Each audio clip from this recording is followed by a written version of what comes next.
Today we're going to talk about tobacco. Tobacco is one of the most widely used substances with some very interesting effects that also cause some very real and dangerous risk. So let's get into it. So what is tobacco? Well, tobacco is a species of plant from the genus Nicotiana. From what I understand, the main cultivar, the main version of tobacco that we consume is Nicotiana tabacum. It's this beautiful flower. They are nightshades, which is in the same family as tomatoes and eggplants, and they function well as ornamental plants. As you can see, they look very good. I'm actually considered growing some of these. If you look at a list of tobacco plants, they're all very beautiful flowers, and the leaves are dried and cured for smoking, which is why they're brown when you look at pictures of them. What's also interesting is that all parts of the plant contain nicotine, and the plant itself can be chewed for stimulation because of that nicotine.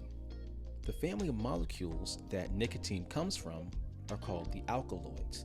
Alkaloids are naturally occurring compounds, usually present in plants, that contain nitrogen, and they have all sorts of really interesting effects, most of which are toxic. So let's zoom in here. Ephedrine and pseudoephedrine come from the ephedra plant. Ephedrine is a medication used to treat low blood pressure in anesthesia. Pseudoephedrine we may be more familiar with. It's used to treat congestion, cold, and flu. It's known as Sudafed. What's interesting about pseudoephedrine is that you can only buy a certain amount in a certain period of time, because pseudoephedrine is used to make meth. It's actually a meth precursor. So legally, there are restrictions on how much you can buy. Then we have quinine. Now, quinine is used to treat malaria. It comes from the bark of this specific tree. And we just spoke about nicotine, and we've learned about morphine. Morphine is an opioid that comes from the poppy plant. So as we can see, the alkaloids are a really interesting and diverse group of substances. There's a lot more than this, but I just wanted to give you guys a general intro into these compounds and this family. Now let's briefly discuss nicotine. Nicotine is a nervous system stimulant, and it acts as a sedative. Now this is where things get a little interesting, because when someone smokes tobacco, or specifically cigarettes, that addiction comes from the stimulation, but also the fact that nicotine reduces anxiety and provides some relaxation. So sometimes people will smoke cigarettes when they're stressed, they had a long day, because of that reduction in anxiety and that slight relaxation. Those of you who may be listening and watching this video who smoke or have smoked know exactly what I'm talking about. Nicotine also stimulates dopamine release, which makes you feel good. It binds to these special receptors. It's also used as a smoking cessation aid, because you can control how much nicotine is in this gum, for example. So here, there's 2 milligrams of nicotine. So you can bring your dose down over time to eventually quit nicotine altogether. Nicotine's also highly addictive for a lot of the reasons that I just said. Outside of nicotine, there are some other really interesting molecules present in tobacco. These are called the harmala alkaloids, which include harmine, harmaline, harmalol. I believe there's a few more. These act as MAOI inhibitors. We've talked about MAO in some videos, but let's go back through it. MAO is an enzyme, monoamine oxidase, that breaks down drugs and things we consume. When we consume a drug, whether it's ibuprofen or morphine, it's the liver's job to break down those substances and keep the majority of it from getting into our circulation to prevent things like poisoning, and because we don't need all of that substance that we consumed. We only need a small amount. So these MAOs, these enzymes in the liver, will break down that nicotine and turn it into its byproducts, like cotinine and other things. And these may still have some function, but they're a lot less active than the original. Now, when you inhibit these enzymes, when you inhibit MAO, the drugs you consume stay in circulation, thus resulting in an increased, more potent effect. And in the case of nicotine and tobacco, it contributes towards the addiction because you have a lot more moving through your body. What's even more interesting is that these molecules are present in ayahuasca. They are present in these plants that are part of the ayahuasca brew. Ayahuasca containing the DMT, offering this very interesting psychedelic or spiritual experience. It is thought that these molecules contribute towards the telepathic communication that someone might go through, or that the original users go through to communicate with the people around them and communicate with nature and animals. I think that's really interesting. And it also provides some of the boost to the spiritual experience. Now, these are also very subjective to the people that use them, but I just think it's very interesting how these molecules are present in not only ayahuasca, but also in tobacco. It's important to note that these substances do the same thing.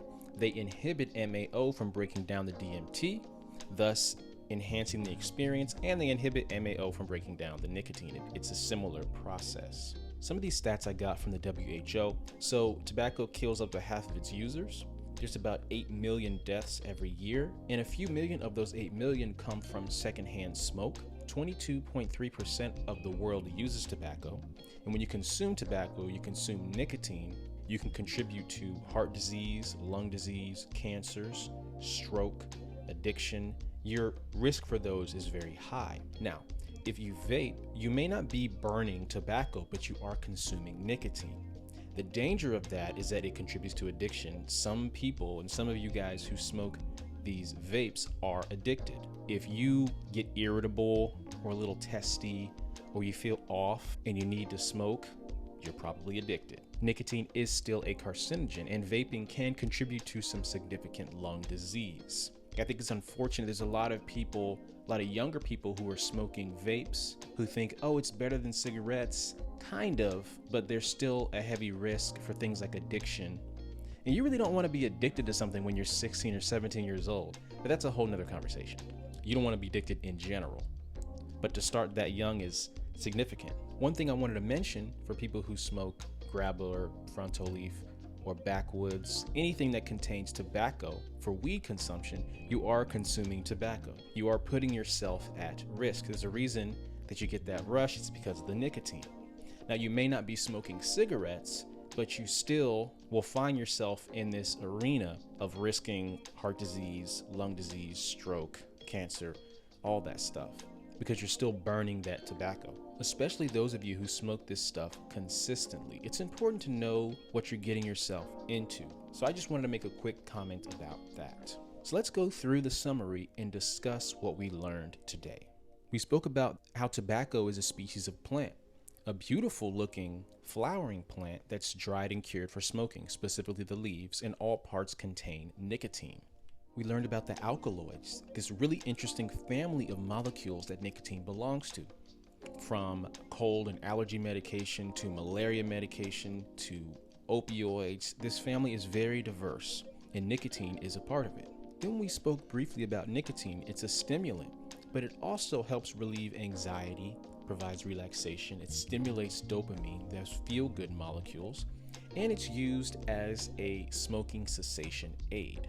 Along with nicotine, we spoke about this interesting group of molecules, the harmala alkaloids, that essentially stop nicotine from being broken down, thus increasing its amount in the body, contributing to a more intense experience and addiction. We also learned that these molecules are present in ayahuasca, enhancing the experience of those who consume the brew. Then we closed out with the risks and dangers of tobacco consumption. It kills millions of people every year. You increase your risk for heart disease, stroke, cancer. If you vape, you are consuming nicotine and it is highly addictive. And if you smoke weed in the wraps that have tobacco, you are putting yourself at risk for these very same things. That's all I got. I hope you guys learned a lot from this video. For those of you who have quit smoking cigarettes, I applaud you because it is not an easy thing to do.